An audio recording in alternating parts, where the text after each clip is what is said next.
শ্রী শ্রী বড় মায়ের 131তম আবির্ভাব দিবস সাড়ম্বরে ও নিষ্ঠা সহকারে অনুষ্ঠিত হলো ভাটপাড়া সৎসঙ্গ কেন্দ্রে। বহু মানুষের সমাগমে ভক্তি ও শ্রদ্ধায় সুসম্পন্ন হয়।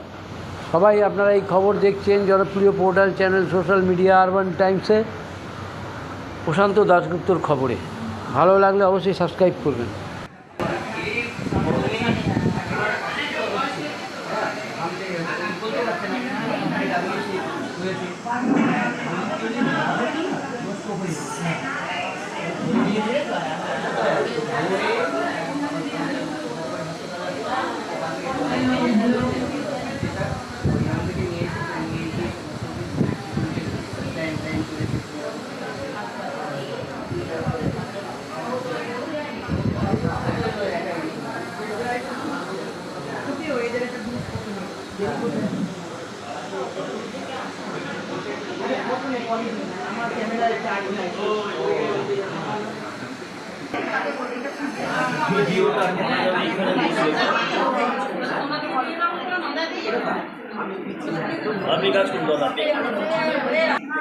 আমাদের এবারে নিবেদন হচ্ছে জগৎজননী শ্রী শ্রী বড় মায়ের কাছে একটি সুন্দর নাটক। নাটকটির নাম নারায়ণী। পরিবেশনায় ভাটপাড়া মন্দিরের পক্ষ থেকে দাদারা এবং মায়েরা মাতৃমণ্ডলী মায়েরা অংশগ্রহণে সবিতা মা, পলি মা, অনামিকা মা, মধুমিতা মা, লিলি মা, মালা মা, পুতুল মা এবং মিনতি মা। আমি প্রত্যেককে বলছি একটু ধৈর্য ধরে বসুন আর আপনারা নাটকটি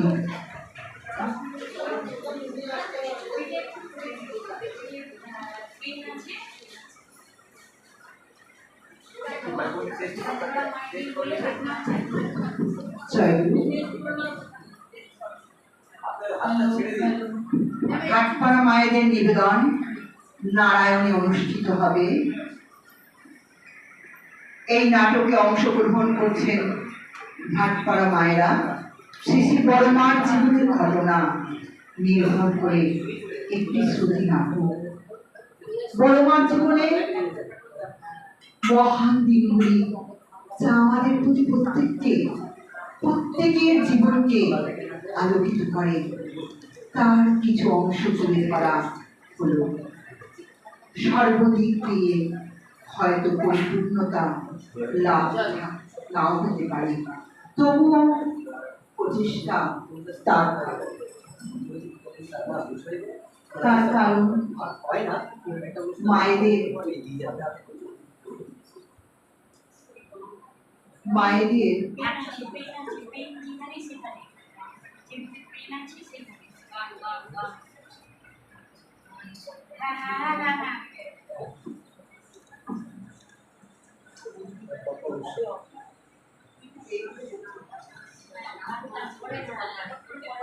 মায়েদের এবং আমাদের মায়েদের একত্রিত হয়ে একই সঙ্গে এই নৈবেদ্য আজকে শ্রুতি নাটক নারায়ণী রচনা রচনায় উমাপাল চৌধুরী, মধুমিতা মা, সবিতা মা, পলি মা, অনামিকা মা, মালা মা, লিলি মা। জয় গুরু। আমাদের শুরু হতে চলেছে আজকের নাটক নারায়ণী। জগৎজননী মাতা ষোড়শীমালা স্বরূপিণী ধর্মদায়িনী নিত্য চরাচর কালিকা পাপতাপহারিণী স্বস্তি শুভদায়িনী স্মৃতি চেতনা অস্থি বর্ধনা সন্তানে দাও মাতা। নারী প্রকৃতি কেমন হওয়া উচিত শ্রী শ্রী ঠাকুরের যে সম্পর্কে আলোকপাত করতে গিয়ে দেবী সূক্ত গ্রন্থে 9 সংখ্যক বাণীতে বলেছে, পুরুষে আপরণিক প্রবৃত্তির প্রতিক্রিয়ায় নারীকে সৃষ্টি করেছে, তাই পুরুষকে আপ্লুত করাই নারী প্রকৃতি। ঈশ্বর পুরুষের জন্য নারী সৃষ্টি করেছেন। এই কথা তাৎপর্য এই এই আপূরণীয় বৈশিষ্ট্যগুলো অক্ষরে অক্ষরে মুক্ত হতে দেখা যায় পরম পুরুষ শ্রী শ্রী ঠাকুরের লীলা সঙ্গিনী পরমা প্রকৃতি লক্ষ্মী স্বরূপিণী শ্রী শ্রী বড়মার জীবনে পরতে পরতে। গৃহিণীপনার সম্বন্ধে শ্রী শ্রী ঠাকুর যেসব বাণী দিয়েছেন তার সামগ্রিক প্রতিফলন লক্ষ্য করা যায় বড়মার চরিত্রে। আজ শ্রী শ্রী বড়মার পুত জন্মদিবস উপলক্ষে আমরা আলোচনা করব শ্রী শ্রী বড়মার জীবন কিভাবে শ্রী শ্রী ঠাকুরের মহাজীবনের অঙ্গীভূত হয়ে শাশ্বত চিরন্তন রূপ পরিগ্রহ করল। শ্রী শ্রী ঠাকুর একাধারে ছিলেন শ্রী শ্রী বড়মার স্বামী, গুরু ও ভগবান। শিষ্যত্ব অনেকেই হয়, কিন্তু বিদ্যালয়ে গেলেই তাকে ছাত্র বলে না। আদর্শ ছাত্রকে প্রতি মুহূর্তে পরীক্ষার সম্মুখীন হতে হয়।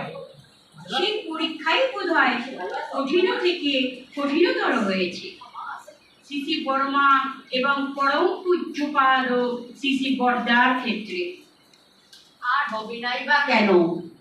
পরীক্ষক স্বয়ং যখন পুরুষোত্তম এবং তার সাধনার প্রাণকেন্দ্র প্রাথমিকভাবে যখন তার পরিবার, তখন তার যাবতীয় গবেষণা পরীক্ষা নিরীক্ষার প্রয়োগভূমি ছিল শ্রী শ্রী বড়মা এবং শ্রী শ্রী বড়দার জীবন। কি আশ্চর্য, তাই না? সাধারণভাবে সংসারে দেখা যায় যিনি বাড়ির কর্তা ব্যক্তি তিনি সর্বদাই নিজের স্ত্রী, পুত্র, কন্যাকে আগলে রাখেন। দুঃখ, কষ্ট, অভাব, অনটন, বিপদ আপদ, অপমান, তিরস্কার থেকে মুক্ত রাখার চেষ্টা করেন। কিন্তু পুরুষোত্তম এর উল্টোটাই আচরণ করে দেখিয়েছিল। শ্রী শ্রী বড়মার বিবাহোত্তর জীবন যার উজ্জ্বলতম দৃষ্টান্ত। শ্রী শ্রী ঠাকুরের প্রতি বড়মার ছিল বৃত্তিভেদী টান। তিনি ছিলেন সহজ সন্ন্যাসিনী, তার ত্যাগ স্বীকার ছিল অপরিমেয়।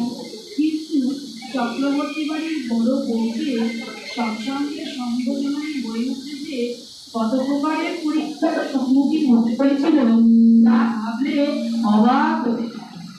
সবেমাত্র বিয়ে হয়েছে সরসীবালা। এক রাতে ভরা নেই, খাওয়া নেই, স্বামী শ্রী অনুকূলচন্দ্র নতুন বইয়ের কান থেকে খুলে নিলেন কর্ণফুল জোড়া। পরদিন সকালে শাশুড়ি মা লক্ষ্য করলেন নতুন বইয়ের দুই কানই খালি। শত অপমান, লাঞ্ছনা, তিরস্কার সত্ত্বেও নতুন বউ মুখ খোলে না। দিদি শাশুড়ি তো চোর অপবাদ দিতেও ছাড়লেন না। পরে অবশ্য শাশুড়ি মাতা মনোময়ী দেবী জানতে পারলেন তার পুত্ররত্নটি নতুন বইয়ের কানের জোড়া খুলে নিয়ে তা দিয়ে লোক কল্যাণ করেছেন। এমন সর্বাংশা দেবী মূর্তি ছিলেন আমাদের শ্রী বড়মা। আসলে কি জানো, নারী মাত্রের গহনার প্রতি আসক্তি সহজাত।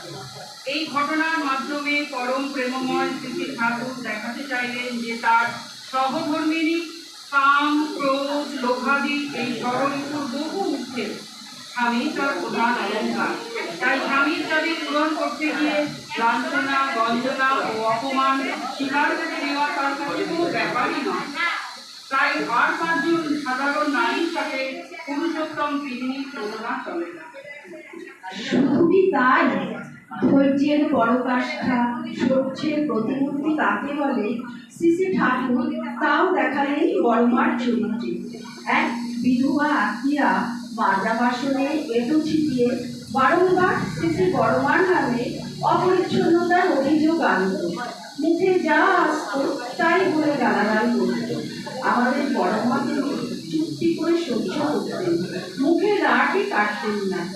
একদিন সত্য সকলের সামনে এলো, তখন সকলে বড়মার অসীম ধৈর্য ও সহ্যের পরিচয় পেয়ে বিস্মিত হল।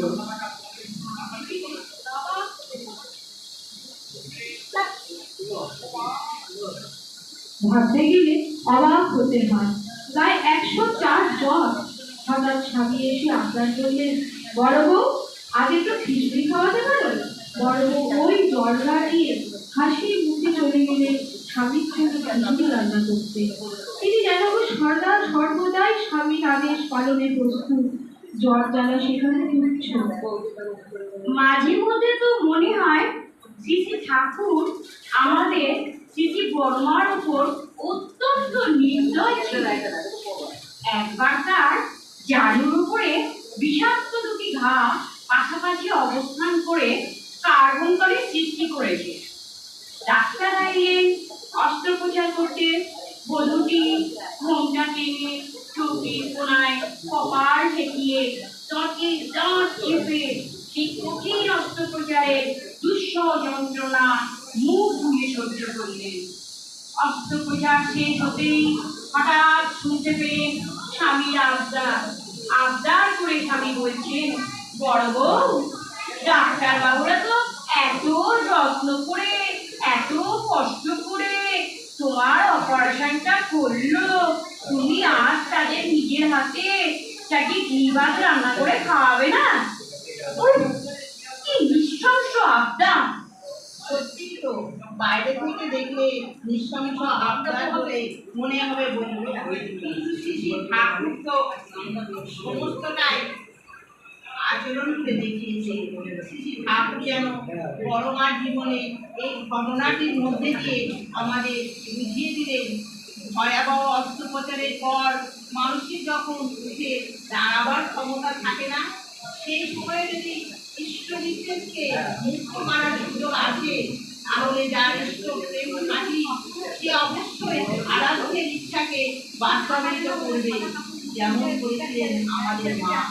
অস্ত্রোপচারের পর দেহবন্ধ হয়ে হাসি মুখে কোনো রকমের টেনে হিসেবে নিজের দেহটাকে রান্নাঘরে নিয়ে গিয়ে ডাক্তারদের জন্য ঘি ভাত রান্না করে খাওয়ালেন। প্রকৃত ইষ্ট প্রেম দেহের সীমা ছাড়িয়ে ঊর্ধ্বগামী হতে পারে, এ যেন তার বাস্তব প্রমাণ। মেয়েরা তো অনেক স্বাদ আহ্লাদ নিয়ে স্বামীর দিকে সংসার করতে চায়। ভালো খাওয়া দাওয়া, বেশভূষা, অলঙ্কার আদি শুদ্ধ নারী মাত্রই কাম্য।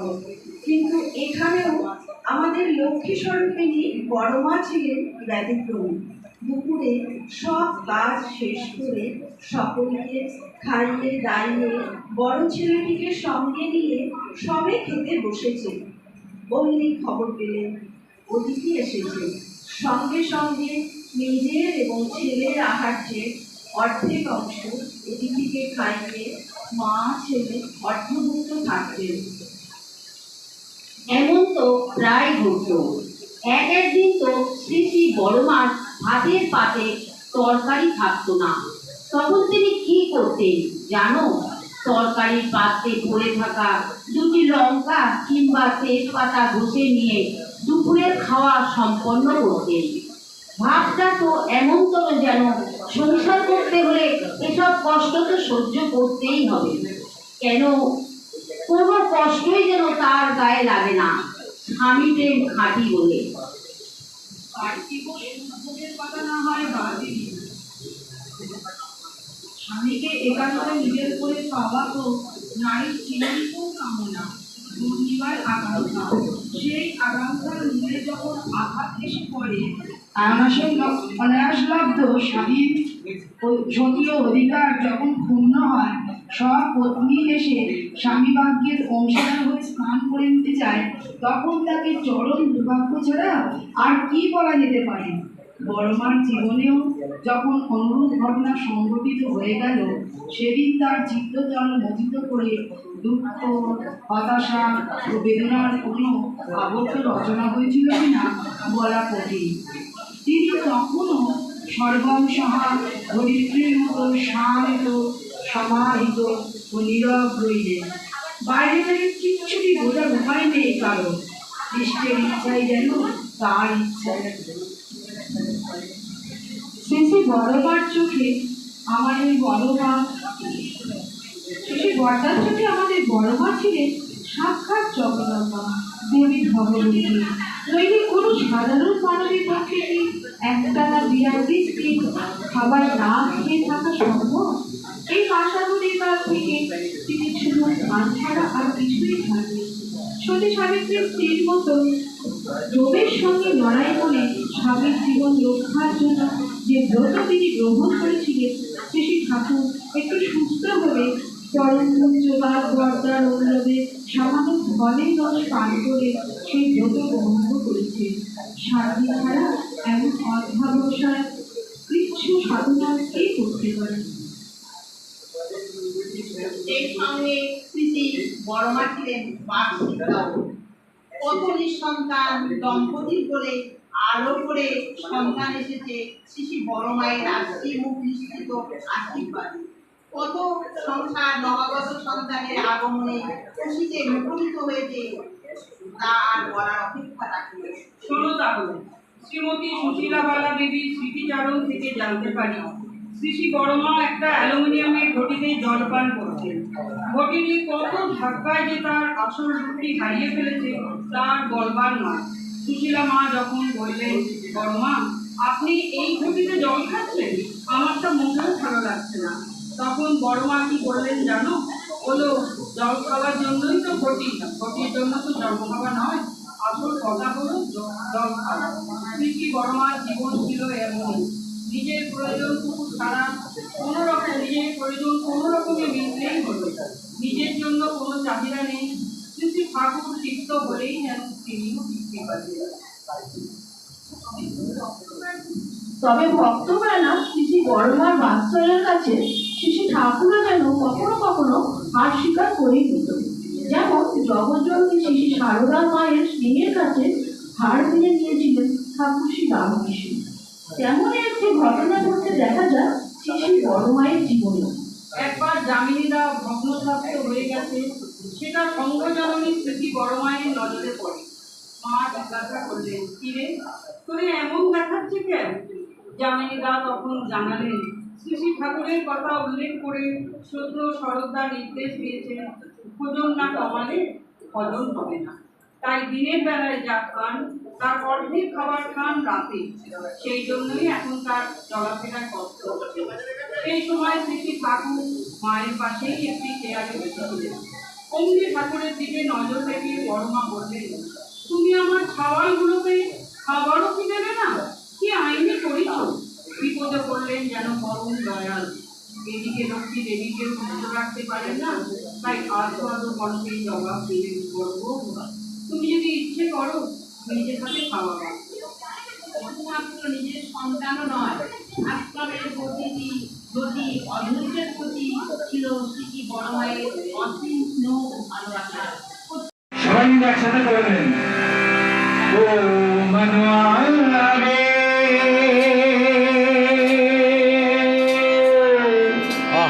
আরে সাধন তু জীবন, সাধনে তো অমৃত কি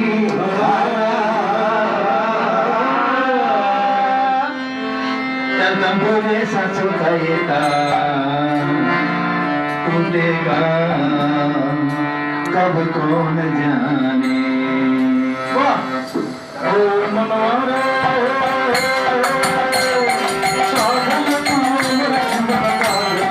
अमृत की धारा, अरे साधन तो अमर जीवन, साधन तो अमृत की धारा, और साधन तू अमृत अमृत की धारा, अरे साधन तो अमर जीवन, साधन तो अमृत की धारा।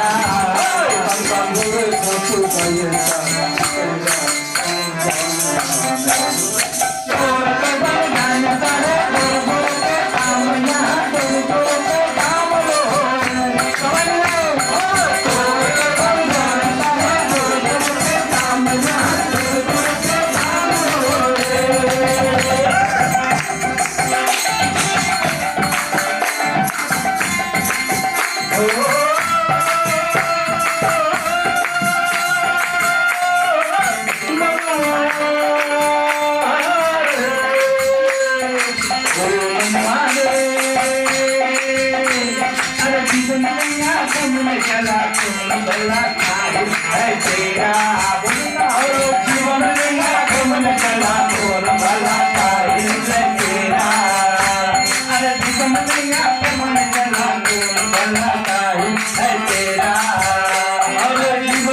तेरा मेरा छोड़ गए सारा अरे झोंके सब रिश्ते नाते तेरा मेरा छोड़ गए सारा ओ मनोरे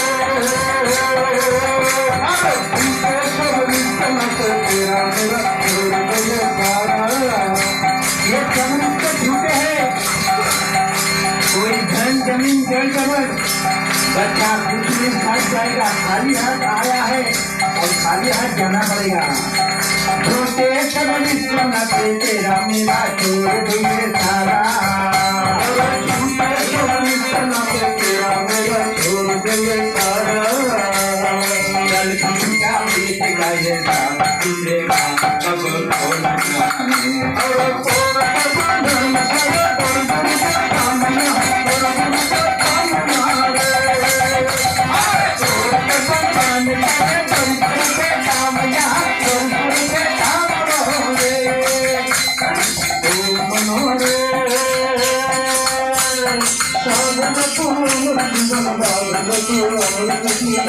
अरे साधन को मन जीवन बात की अमृत की धारा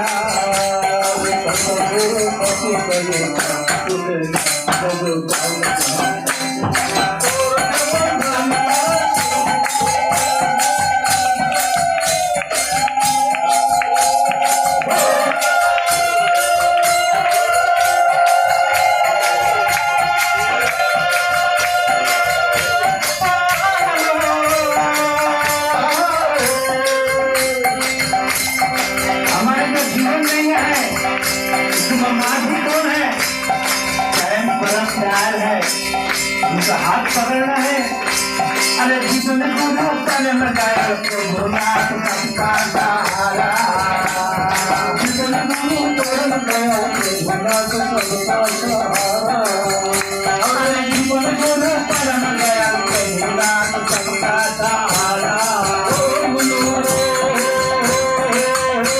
अरे जीवन को तोड़ गया भोलानाथ का सहारा अपना ये जीवन करेगा अब तुम जाने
অসাধারণ অনবদ্য খুব সুন্দর একটি সঙ্গীত পরিবেশন করলেন আমাদের ভাস্কর রায় সঙ্গীত বাপি ভাই। জয় গুরু। এবার আমি আরেকটি সঙ্গীত শুনি। করুণা পাথার জননী আমার এলে মা করুণা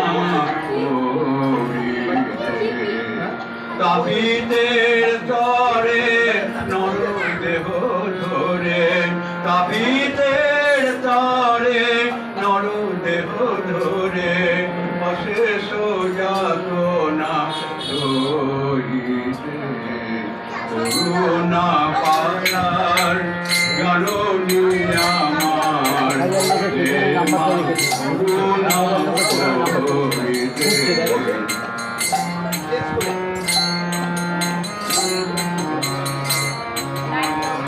দাও এখানে দাও জীব ত্যাগিয়া ধরায় আশা সন্তান করে কত হবে না, হবে না।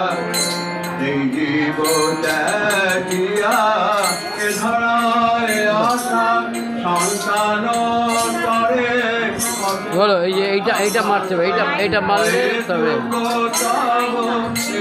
ভালোবাসা অহেতুক সব এই ভালোবাসা পাই কি গো মোরা করুণা পাঠার জননী আমার রে মা করুণা করিতে।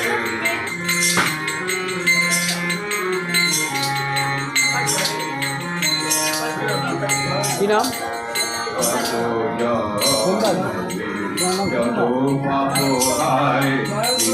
চোটানিয়া ওইরা পায় যত বাবু হয় চোটানিয়া ওইরা পায় সকলে তো তুমি ধরিছ ভেলায় সকলে তো তুমি ধরিছ ভেলায় কোন দিতে কত তাপিতে কোন দিতে কত তাপিতে ভগতি বিহীন উদয় আমার কেবলে পুরিব জীবন তোমার আমার কেবলে পুরিব জীবন তোমার নয়ন ভরিয়া যাও প্রেমধার নয়ন ভরিয়া যাও প্রেমধার পদ পঙ্কজ দোয়ারে করুণা পাতার জননী আমার এলে মা করুণা করিতে করুণা পাতার জননী আমার এলে মা করুণা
তরকারি দেবো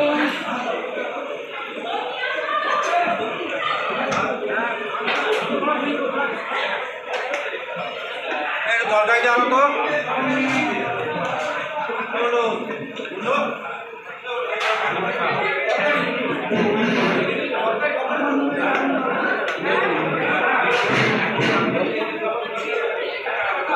ভালো করে দাও, বেশি করে দাও।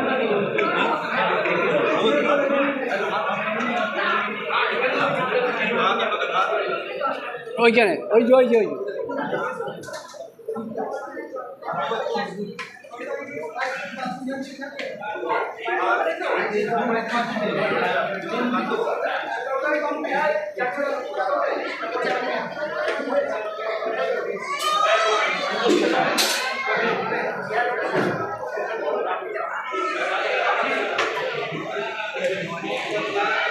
এই সুবর্ণা সুবর্ণা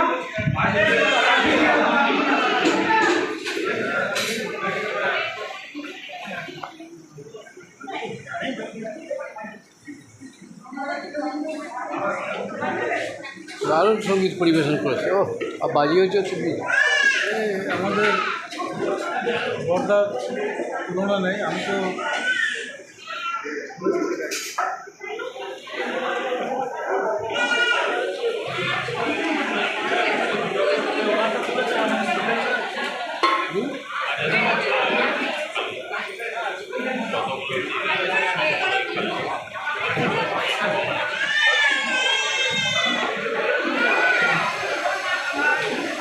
শৈলেন্দা কই, শৈলেন্দা কই, শৈলেন্দা কই?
আচ্ছা, আমি আরেকটি ঘোষণা এর সঙ্গে করছি।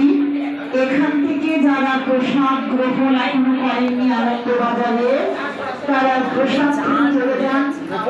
মায়েদের আমি অনুরোধ করছি, মায়েরা আসুন। জয় গুরু।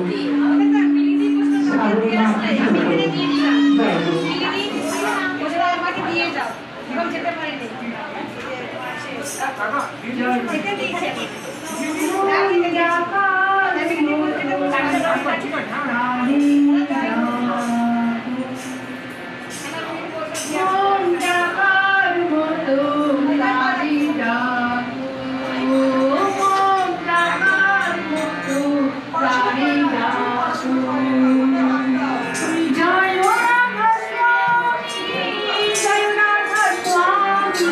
জয় গুরু।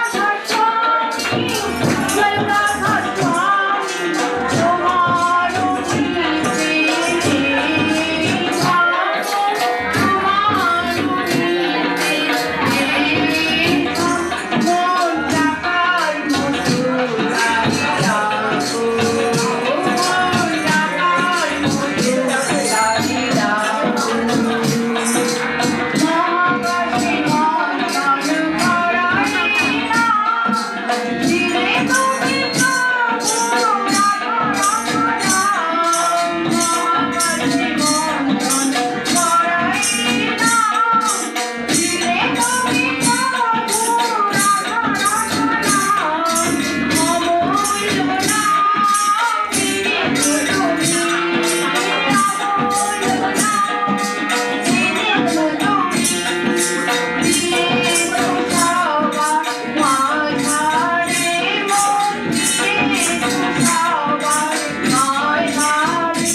স্যার বা মহারাজ, আজকে আজকে ভাটপাড়া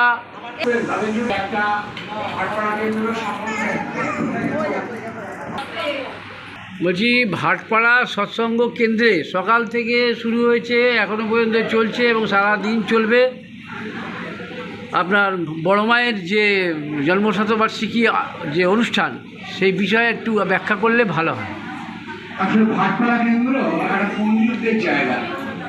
এই জায়গার সমৃদ্ধি, এই জায়গা একটা সময় আমাদের সারা ভারতবর্ষের মধ্যে পণ্ডিতদের একটা তীর্থক্ষেত্র বলে পরিচিত ছিল। তুই এগিয়ে দে। এই ভট্টপল্লীকে শ্রীজীব ন্যায়তীর্থ মশাই আলোকিত করেছিলেন এক সময়, যিনি একজন জগৎ বিখ্যাত পণ্ডিত। শ্রী শ্রী বরদা এই ভাটপাড়া কেন্দ্র সম্বন্ধে অনেক উৎসাহী ছিলেন। তিনি চাইতেন এখানে একটা স্থায়ী কেন্দ্র স্থাপন হোক। এখানকার একজন কবি সুখময়, তিনি ঠাকুর বাড়িতে বহুবার আবৃত্তি, কবিতা ইত্যাদির আয়োজন করতেন। তা তিনি উদ্যোগ নেন। এছাড়া এখানে সুবল ঘোষ, আমাদের নারায়ণ ঘোষ প্রয়াত হয়েছেন, খোকন মণ্ডল, এই সমস্ত মানুষগুলো আপ্রাণ প্রচেষ্টা করে যেতেন এখানে একটা স্থায়ী কেন্দ্র করার জন্য। এখানে অপর্ণা প্রামাণিক মা, সবিতা ঘোষ মা, এদের কথাও বিশেষভাবে উল্লেখযোগ্য, যাদের আপ্রাণ প্রচেষ্টায় এই কেন্দ্র তৈরি হয়েছে। আর এই কেন্দ্রর আশীর্বাদ করেছেন আচার্যদেব। তিনি আশীর্বাদ করেছিলেন দীর্ঘদিনের কেন্দ্র, কিন্তু স্থায়ী রূপ পেতে অনেক সময় লেগেছে। আচার্যদেব বলতেন যে ভাটপাড়া পণ্ডিতদের জায়গা, সময় লাগবে। এরপর সেই সুরাবন এলো। আমরা যখন আচার্যদেবের কাছে নিবেদন করলাম, তখন তিনি তার ভাইকে এখানে পাঠিয়ে দিলেন উদ্বোধন করার জন্য। এই প্রচেষ্টার পেছনে শ্রীযুক্ত আশিস রায়ের নাম বিশেষভাবে উল্লেখযোগ্য, যিনি আপনার প্রচেষ্টা এই কেন্দ্র গড়ে তোলার জন্য অভূতপূর্ব প্রয়াস নিয়েছেন। শেষ অবধি আজকে আমাদের এই কেন্দ্র দাঁড়িয়ে আছে। এই কেন্দ্রের প্রধান উদ্দেশ্য হচ্ছে মানুষের সেবা। মানুষ যাতে আর্ত হয়ে এখানে এসে সাহায্য পায়, সেবা পায়। দুই, এটা একটা কালচারাল ডেভেলপমেন্ট সেন্টার। এখানে একটা আধ্যাত্মিক বইয়ের লাইব্রেরি আছে। আমরা বিভিন্ন জনসেবামূলক কাজে নিজেদের নিয়োজিত করি। কলকাতার বিভিন্ন জায়গা থেকে ডাক্তাররা এসে এখানে ট্রিটমেন্ট করেন, এখানে এরকম পরিষেবা দেওয়া হয়। এই কেন্দ্র সব দিক দিয়ে সমৃদ্ধ হয়ে উঠে ভাটপাড়াকে আরো বেশি সমৃদ্ধ করে তুলবে। আমাদের কাজ সেবা, মানুষের সেবা হচ্ছে প্রভু জীবনের উদ্দেশ্য। আর এই সেবার মাধ্যমেই প্রভুকে আমরা সবার কাছে ছড়িয়ে দিতে চাই। মানুষ যত বেশি ইষ্টপ্রাণ হয়, মঙ্গলের অধিকারী হয়ে ওঠে, তত তার জীবন সুস্থ থাকে, সুন্দর থাকে, আনন্দে থাকে। আমাদের জীবনের উদ্দেশ্য আমাদের পরম প্রেমময় শ্রী শ্রী ঠাকুরকে কি করে আমরা খুশি করব এবং আচার্যদেরকে আমরা কি করে আনন্দিত করব, এই প্রচেষ্টাই ভাটপাড়ার সৎসঙ্গরা ব্রতী হয়েছে। কত বছর হলো এই সৎসঙ্গ তৈরি হয়েছে? এই সৎসঙ্গ দীর্ঘদিনের সৎসঙ্গ। প্রথম এই সৎসঙ্গের যে রূপ পায় তা হচ্ছে অসীম নাথের বাড়ি। এই কাছেই অসীম নাথের বাড়ি, ছোট্ট একটি ঘর। সেই ছোট্ট একটি ঘরে অসীম নাথ, আমাদের দীপকদা, আমাদের ঋত্বিক ছিলেন, এই অঞ্চলের ঋত্বিক ছিলেন, এবং সত্যেন চৌধুরীরা এখানে আসতেন। এবং এটা ব্যারাকপুর থেকে নৈহাটি অবধি একটি সৎসঙ্গ কেন্দ্র তখনকার দিনে ছিল। আর এই সৎসঙ্গ কেন্দ্র শুরু হয়েছিল প্রায় 60 বছর আগে। 60 বছর? প্রায় 60 বছর। নৈহাটি আর ব্যারাকপুরের মধ্যে এই প্রথম এই একটি কেন্দ্র, যা আমাদের সৎসঙ্গ থেকে অনুমোদিত হয়েছিল। এই কেন্দ্রটি শুরু হয় বহু পূর্বে, তখন অনেক কেন্দ্রই স্থাপিত হয়নি। ধীরে ধীরে সৎসঙ্গ অন্যান্য কেন্দ্র মন্দির গড়ে ওঠে। এবং ভাটপাড়া কেন্দ্র আজকে একটা স্থায়ী রূপ পায়। ভাটপাড়ার প্রায় 5,000 মানুষ এই সৎসঙ্গ কেন্দ্রের সাথে এখন যুক্ত আছে। বলছি যে আজকে কত মানুষ এখানে অংশগ্রহণ করেছে সকাল থেকে, এবং কত মানুষ আনন্দবাজারে প্রসাদ পেলেন? নিয়ার অ্যাবাউট 600 মানুষ তো হবেই যারা প্রসাদ গ্রহণ করছেন। আরও মানুষ আসবেন, এখনো সংখ্যাটা ফাইনালি বলা যাচ্ছে না, হয়তো বিকেলবেলা আমরা বলতে পারবো, তবে এখন অব্দি প্রায় নিয়ার অ্যাবাউট 600 মানুষ তো হবে। অনুষ্ঠান তো শুরু হয়েছে সকাল 9টায়, চলবে কতক্ষণ? অনুষ্ঠান চলবে আজকে বিকেলবেলা একটি সঙ্গীতাঞ্জলি আছে, মানে সন্ধ্যে ছাড়িয়ে যাবে, মানুষ করবে হতে হতে প্রায় সন্ধ্যে 8টা 8টা বাজে, অবধি। রাত্রি 8টা। আপনার নাম বলবেন তো স্যার? আমার নাম অনন্ত বন্ধু রায়। হ্যাঁ, এখানে এরপরে দ্বিতীয় আলেখ্য আছে সন্ধ্যাবেলা, সেই দ্বিতীয় আলেখ্য আগে নাটকটি হয়ে গেছে। এখানে বাচ্চাদের একটি নৃত্যানুষ্ঠান রয়েছে। এরকম বিভিন্ন রকমভাবে অনুষ্ঠানে সমৃদ্ধ হবে। আর এখানে আমরা আলোচনা করব আমাদের ভবিষ্যৎ কর্ম পদ্ধতি, আরও বেশি করে মানুষের সেবা কী করে করা যায় এই আলোচনা। আমরা নিয়ে নিলাম আমাদের চ্যানেলের তরফ থেকে SPR অনন্ত বন্ধু রায়ের সুবক্তা, তিনি তার বক্তব্য নিয়ে নিলাম। আমরা কিছুক্ষণ পরে আমাদের জনপ্রিয় পোর্টাল চ্যানেলগুলিতে দেখাবো। ভালো থাকবেন, শুভেচ্ছা রইল।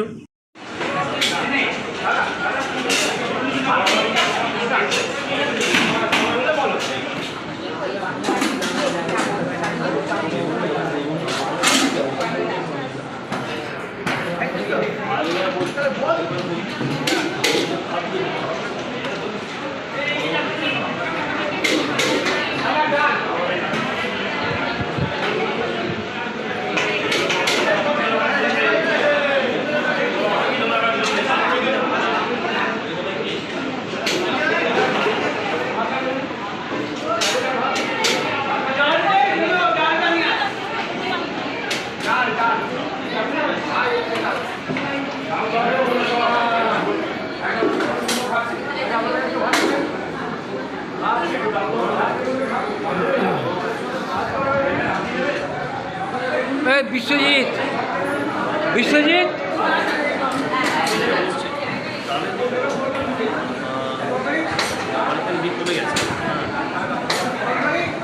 মুখে নিন, মুখে নিন, মুখে নিন। ছবি পাওয়া যাবে অনন্ত, অমূল্য ছবি, অমূল্য ছবি।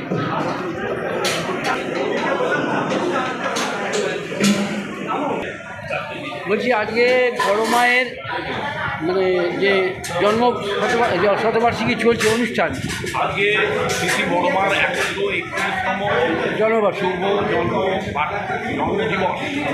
এই উপলক্ষে ভাটপাড়া কেন্দ্র থেকে আমরা তার জন্মদিবস উদযাপন করব বলে আয়োজন করেছি। ভক্তজনের এখানে ঠিক হয়েছে, ভক্তমণ্ডলী এসেছে, আপনারা সকলে এসেছেন। আমরা প্রত্যেকের কাছে আন্তরিক আনন্দ জয়গুলি জানাই এবং আমাদের কৃতজ্ঞতা প্রকাশ করি আপনাদের আসার জন্য।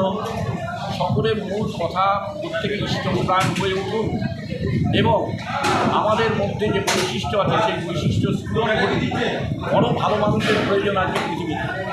ভালো মানুষ সৃষ্টি করবার জন্য ঠাকুর গোপীচন্দ্রের আগমন এবং বড় মা ছিলেন তার লীলা সঙ্গিনী।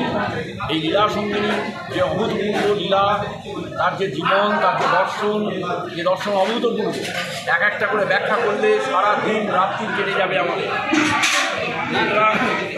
আমরা বড় মার জীবনের এক একটা ঘটনা আমাদেরকে উদ্বুদ্ধ করে, প্রতিটি ক্ষেত্রে উদ্বুদ্ধ করে। তিনি চিরচেতা ছিলেন, কী করলে ঠাকুর শক্তি পান, কী করলে ঠাকুর ভালো থাকেন, তার জন্য সবসময় 24 ঘন্টা অষ্টপ্রহ তার সজাগ ছিল। আর আমরা তার এই যে জীবন, এই জীবন থেকে মহামূল্যবান যা উপাদান, এই উপাদান আমরা সংগ্রহ করে নিয়ে এগিয়ে চলেছি এবং মানুষের কাছে তা পরিবেশন করতে চাই, যাতে প্রত্যেকটি মানুষ ঈশ্বরের হয়ে উঠুক, ভালো হয়ে উঠুক, ভালো চলার মধ্যে দিয়ে চলুক। আসলে ধর্মটা একটা অনুশীলন, একটা মেনে চলা। ধর্মজগৎ কাউকে কিছু পাইয়ে দেয় না, ধর্মজগৎ শেখায় কী করে আমরা পেতে পারি, কী করে চললে, কী চলনে চললে আমরা প্রাপ্ত হতে পারি আমাদের জীবনকে সুগঠিত করে। এটাই ধর্মের উদ্দেশ্য। ধর্ম ঠাকুর বললেন that is double being and becoming. যা আমাদের সত্তাকে বর্ধিত করে। তাই ধর্ম, এই সত্তাকে বর্ধিত করলে আমাদের জীবনে একজন পার্সোনিফাইড লিভিং আইডিয়াল দরকার। এই পার্সোনিফাইড লিভিং আইডিয়াল যখন আমাদের জীবনে থাকে তখন আমাদের দৃষ্টি স্বচ্ছ হয়, আমাদের মধ্যে যে কপটতা, এই কপটতাকে আমরা ত্যাগ করতে পারি, কাটিয়ে তুলতে পারি, অপরিচ্ছন্ন থেকে দূর করতে পারি। সুতরাং মানুষের জীবনে বেত্তা পুরুষ, যিনি জন্মগ্রহণ করেছেন মানুষের মঙ্গল করবার জন্য, যিনি স্বয়ং ঈশ্বর এখানে প্রতিভাত হন, মানুষ রূপে আসেন, অবজানন্তি মাংমূলা মানসিং তনুমাস্তিতং পরম ভাবন জ্বলন্ত মহামভূত মহেশ্বর। তিনি মনুষ্য রূপ ধারণ করে আসেন, আমরা ধরতে পারি না, বুঝতে পারি না, তার লীলাকে আমরা বুঝে উঠতে পারি। তিনি মানুষের মতনই চলেন, মানুষের মতন হাসি দুঃখ কান্না সব কিছু তার মধ্যে থাকে, তাই তাকে বুঝে ওঠা আমাদের পক্ষে সম্ভব হয় না। কিন্তু যে মানুষ অনুরাগী হয়, তাকে নিয়ে চলে, শিষ্ট চলনে চলে, তার অনুশাসনবাদকে মেনে চলে, তার জীবনে উন্নতি আছেই আছে। মানুষের জীবনে প্রতিবন্ধকতা থাকবে, ঈশ্বর কোনো প্রতিবন্ধকতা দূর করে দেন না, তিনি আমাদের দেন অদম্য উৎসাহ, যে উৎসাহের প্রভাবে আমরা নিজেরা এই প্রতিবন্ধকতাগুলো কাটিয়ে তোলবার মতন সাহসিকতা শক্তি অর্জন করব। তাই আমাদের আচার্যদেব বলছেন যে ঈশ্বর তখনই আমি মানি যে ঈশ্বর আমাকে প্রতিবন্ধকতার মধ্যে ঠেলে দেন, আর প্রত্যেকটি প্রতিবন্ধকতাকে কাটিয়ে কাটিয়ে আমি এগিয়ে যেতে পারি আমার লক্ষ্যে। তাই ধর্মজগৎ তো তাই, আমরা সেভাবেই যাতে চলতে পারি, প্রত্যেকে যাতে মঙ্গলের অধিকারী হয়ে উঠতে পারি, ভালো মানুষ সৃষ্টি করতে পারি, এই জীবনের উদ্দেশ্য। আজ এই শ্রী বড়মার শুভ 131তম জন্মদিবসে আমরা সব প্রতিজ্ঞাবদ্ধ হচ্ছি যে আমরা যাতে সেই মানুষ হয়ে আমার ঈশ্বরের চরণে নিজেকে সমর্পণ করতে পারি। সবাই ভালো থাকুন, সুস্থ থাকুন, আনন্দে থাকুন, পৃথিবীর কল্যাণ হোক, এই ভাবনা। ভাটপাড়া সৎসঙ্গ কেন্দ্রে সকাল থেকে মানুষ আসছে, কত মানুষ অংশগ্রহণ করবে সন্ধ্যে পর্যন্ত? সন্ধ্যে পর্যন্ত প্রায় এখানে 800-900 মানুষ হবে। সকাল 8টা থেকে আসছে। আমরা খবর দেখিয়ে দিলাম আমাদের জনপ্রিয় পোর্টাল চ্যানেল সুবক্তা এবং এসবিআর ঋত্বিক, মানে তাকে ঋত্বিকও বলা চলে, মানে সেই রকমভাবে তিনি যে বক্তব্য। আমি সাধারণ একজন মানুষ, ঠাকুরের চরণে আশ্রয় পেয়েছি, এটা আমার সৌভাগ্য। আশিস রায়, তার বক্তব্য আমরা দেখিয়ে দিলাম, আমাদের জনপ্রিয় পোর্টাল চ্যানেলগুলি দেখাবো। ভালো থাকবেন আপনারা, সুস্থ থাকবেন, শুভেচ্ছা রইল, ডিস্টার্ব করবে না। আচ্ছা, আপনারা তো বাড়ি আপনাদের কোথায়? হরিণঘাটা। হরিণঘাটে এই যে এত মানুষের আপনারা যে খাবার পরিবেশন করছেন, প্রসাদ, যে আনন্দবাজার, যে এরকম কত বছর ধরে করছেন? 8-9 বছর। মানে শুধু ভাটপাড়া নয়, বিভিন্ন জায়গায়, দেওঘরও করে। কি নামটা বলবেন? শুভেন্দু মুখার্জি। আপনার নাম? সুবীর চট্টোপাধ্যায়। ধন্যবাদ, ভালো থাকবেন।